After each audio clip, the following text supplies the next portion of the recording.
నమస్కారం. మహాశివరాత్రి శుభాకాంక్షలు. సప్తమ దోషం. సప్తమ దోషం గురించి మీరు తెలుసుకోండి. సప్తమ దోషం అంటే పురుషుని జాతకంలో తన భార్యను తెలిపేది శుక్రుడు. మరి స్త్రీ జాతకంలో భర్త గురించి తెలిపేది కుజుడు. ఈ పురుషుని జాతకంలో, స్త్రీ జాతకంలో శుక్ర కుజులు అనేది బలంగా ఉండాలండి. అంటే సప్తమ దోషం వలన ఏం జరుగుతుంది? సప్తమ దోషం స్త్రీకున్న, పురుషునికున్న, పురుషునికి సప్తమ దోషం ఉన్నట్లయితే భార్య అనారోగ్యంతో ఉండిపోవడం చాలా రోజుల వరకు, సప్తమ దోషం ఎక్కువగా ఉన్నట్లయితే భార్య చనిపోవడం జరుగుతుంది.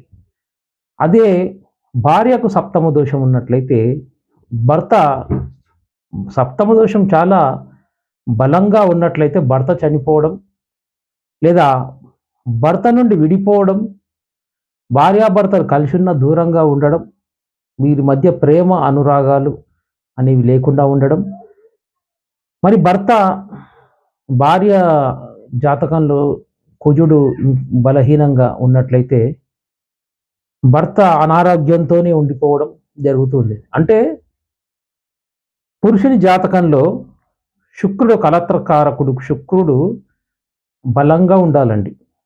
శుక్రుడు బలంగా ఉండాలి. ఇక స్త్రీ జాతకంలో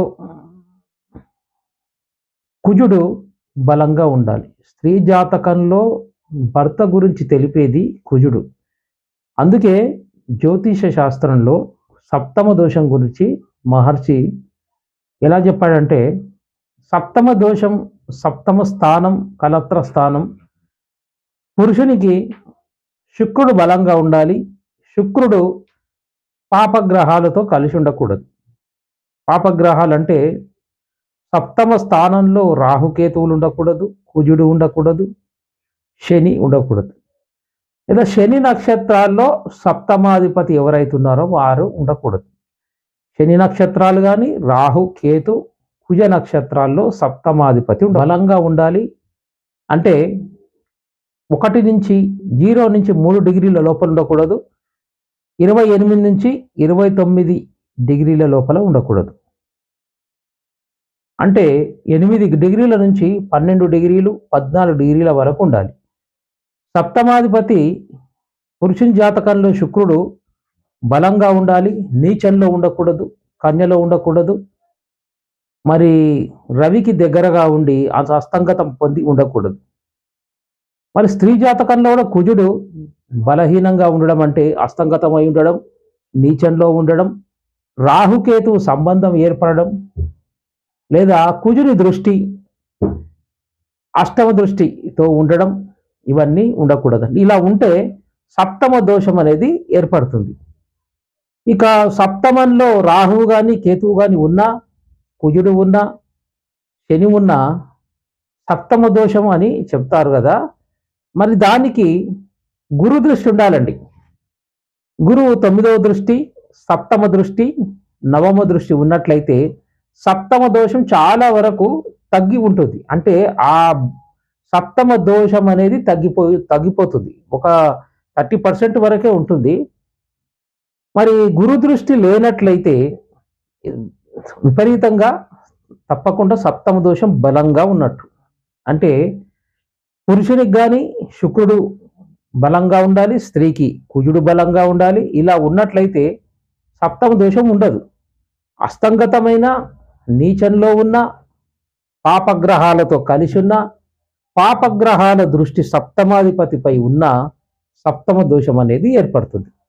అందుకే భార్య కానీ, భర్త కానీ, భర్త చనిపోయిండు అంటే స్త్రీ జాతకంలో కుజుడు బలహీనంగా ఉన్నట్టు లెక్క. భార్య చనిపోయింది, అనారోగ్యంతోనే ఉంది, చాలా అనారోగ్యంతో ఉందంటే శుక్రుడు బాగా దెబ్బతిని సప్తమ దోషం పురుషునికి ఏర్పడినట్లు లెక్క. అందుకే వివాహంలో కూడా గణాలు కాదండి, గణాల కంటే ముఖ్యంగా సప్తమ దోషం కూడా వధూవరులకు తప్పకుండా చూడాలి. సప్తమ దోషం ఏమైనా ఉందా అనేది కూడా చూసుకోవాలి. కుజదోషంతో పాటు సప్తమ దోషం కూడా చాలా ముఖ్యమైనది. కనుక మీ జాతకంలో భార్యకు గాని, భర్తకు గాని అనారోగ్యం ఉన్నట్లయితే, ఏమైనా సమస్యలు గాని ఇలాంటివి ఉంటే సప్తమ దోషం గురించి మీరు చూయించుకోవాలి. అందుకే సప్తమ దోషం అనేది చాలా ముఖ్యమైనది. స్త్రీకి గాని, పురుషునికి గాని. పురుషునికి శుక్రుడు బలంగా ఉండాలి. స్త్రీకి కుజుడు బలంగా ఉండాలి. అంటే స్త్రీ జన్మ జాతకంలో భర్త గురించి పూర్తిగా తెలిపేది కుజుడు. భర్త ఎలాంటి వాడు, భర్త ఎలా ఉంటాడని తెలిపేది కుజుడు. పురుషుని జాతకంలో తన భార్య ఎలా ఉంటుంది, ఎలాంటి భార్య వస్తుంది, ఎలాంటి ఆరోగ్యంతో ఉంటుందని తెలిపేది శుక్రుడు. ఈ రెండు అంటే జ్యోతిష్యంలో చాలా లెక్కలు ఉంటాయండి. చాలా రకాలుగా క్యాలిక్యులేషన్ చేసి చూడాల్సి వస్తుంది. మీకు టూకీగా చెప్తున్నా నేను. అందుకే జ్యోతిష్యంలో చాలా రకాలుగా, చాలా విధాలుగా నవాంశ చూడాలి, షడ్వర్గంలో చూడాలి. ఇవన్నీ చాలా రకాలుగా చూసే నిర్ణయం చేయాలి.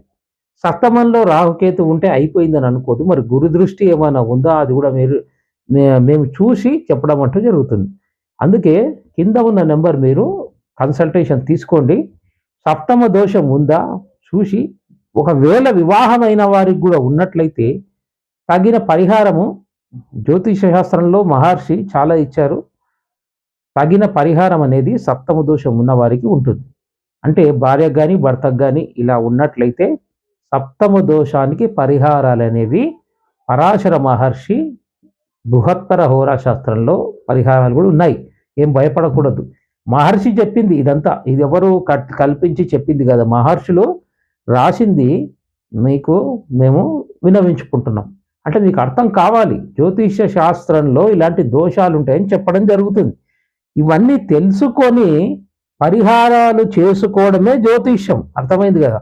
జ్యోతిష్యం అనేది మీలో ఉన్నది ఏమేమి దోషాలు ఉన్నాయి, ఏమి రాబోతుందని తెలుసుకొని దానికి తగిన పరిహారాలు చేసుకోవాలి. అందుకే కింద ఉన్న నెంబర్ మీరు కన్సల్టేషన్ తీసుకోండి. సప్తమ దోషం గురించి తప్పకుండా మీరు తెలుసుకోవాలి. భార్య కానీ, భర్త కానీ ఇవి చూసుకోవాలి. పిల్లలకు వివాహం చేస్తున్న వారికి సప్తమ దోషం ఏమన్నా ఉందా అనేది వివాహ గణంతో పాటు, ఈ గణాలతో పాటు, కుజదోషంతో పాటు ఎన్ని రకాలుగా చూసినా సప్తమ దోషం కూడా చూసి వివాహం చేసుకుంటే చాలా బాగుంటుంది. కింద ఉన్న నెంబర్ మీరు కన్సల్టేషన్ తీసుకోండి. సర్వేజన సుఖినో భవంతు.